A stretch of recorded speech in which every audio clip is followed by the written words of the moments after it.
Assalamualaikum warahmatullahi wabarakatuh. Hai, kembali bersama Ustazah Rafida Sulaiman dalam subjek Tilawah Al-Quran. Okey, sebelum kita mulakan pelajaran kita pada hari ini, jom kita sama-sama membaca doa. Bismillahirrahmanirrahim. Allahumma aftah alaina hikmataka wanshur alaina min khazaini rahmatika ya arhamar rahimin. Rabbi shrah li sadri wa yassir li amri wahlul 'uqdatan min lisani yafqahu qawli. Amin ya Rabbal Alamin. Hari ni kita nak belajar apa? Hari ni kita nak belajar kefahaman Al-Quran, surah Al-Ikhlas. Okey, siapa tahu surah Al-Ikhlas ni surah yang mana? Surah Qul Huwallahu Ahad. Minggu lepas Ustazah dah suruh hafal surah ni dan kebanyakannya dapat baca dan hafal surah ni dengan baik. Okey, semua pandai baca. Sebab surah ni adalah surah yang pendek dan mudah untuk dibaca dan juga untuk dihafal.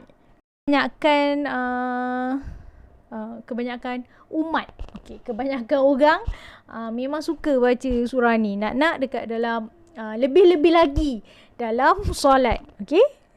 Sebelum kita pergi lebih mendalam untuk mengetahui apa maksud surah ni, kita baca dulu surah ni sama-sama. Boleh? Okey, jom kita baca sama-sama. أعوذ بالله من الشيطان الرجيم بسم الله الرحمن الرحيم قل هو الله أحد الله الصمد لم يلد ولم يولد ولم يكن له كفوا أحد صدق الله العظيم. Sadaqallahul Azim. Surah Al-Ikhlas adalah antara surah popular yang menjadi amalan dalam kehidupan kita. Sering kali dibaca ketika solat, sebelum tidur, dan ramai yang suka mengamalkan surah ni. Kita tengok surah Al-Ikhlas ni.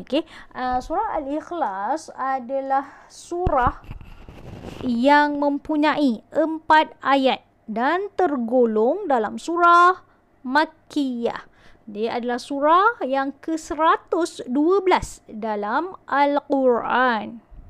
Dinamakan Al-Ikhlas kerana surah ini secara menyeluruh menegaskan tentang kemurnian dan keesaan Allah Subhanahu wa Ta'ala. Surah Al-Ikhlas hanya mempunyai 4 ayat sahaja, namun isinya menjelaskan tentang Tuhan, iaitu Allah Subhanahu wa Ta'ala dengan kalimah yang mudah difahami.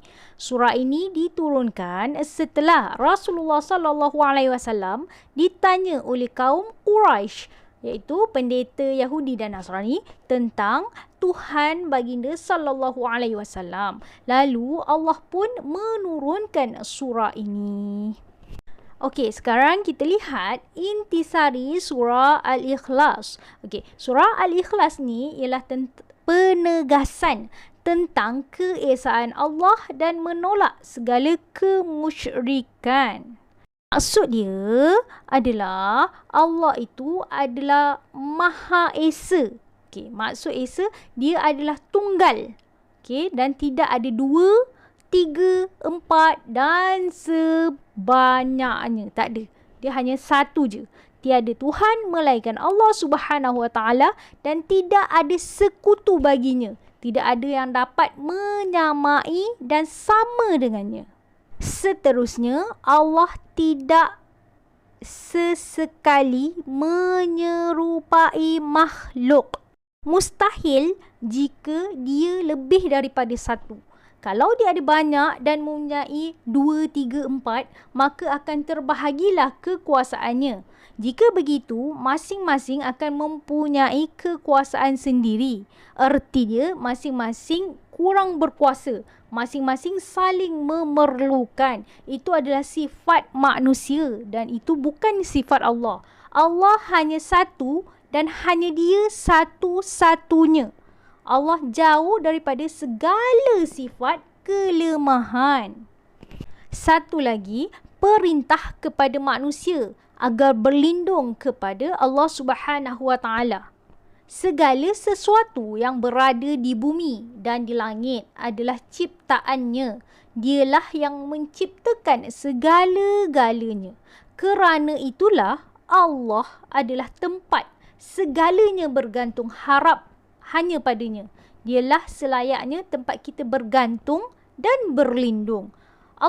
Abu Hurairah radhiyallahu an berkata, erti as-samad ialah segala sesuatu memerlukan dan berkehendak kepada Allah Subhanahu Wa Taala, berlindung kepadanya, sedang dia tidaklah berlindung kepada sesiapa jua pun. Okey, ini adalah sedikit sebanyak tentang intisari surah Al-Ikhlas. Okey, sekarang jom kita lihat apa pengajaran yang boleh kita ambil dari surah Al-Ikhlas. Okey, pengajaran pertama, setiap orang yang beriman hendaklah beriman dengan Allah Subhanahu Wa Taala yang bersifat esa. Harus kita ingat, tidak ada sesiapa pun yang sama dengan Allah.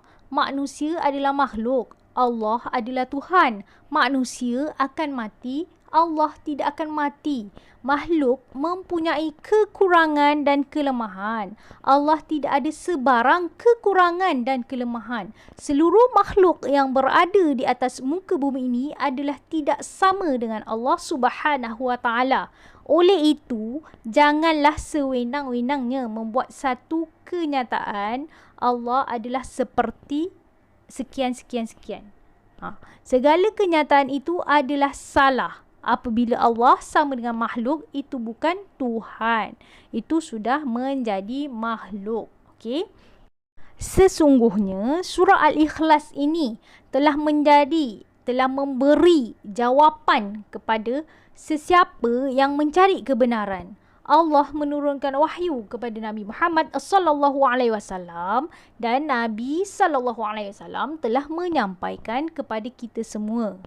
Sungguh beruntunglah kepada sesiapa yang bersahabat baik dengan Al-Quran.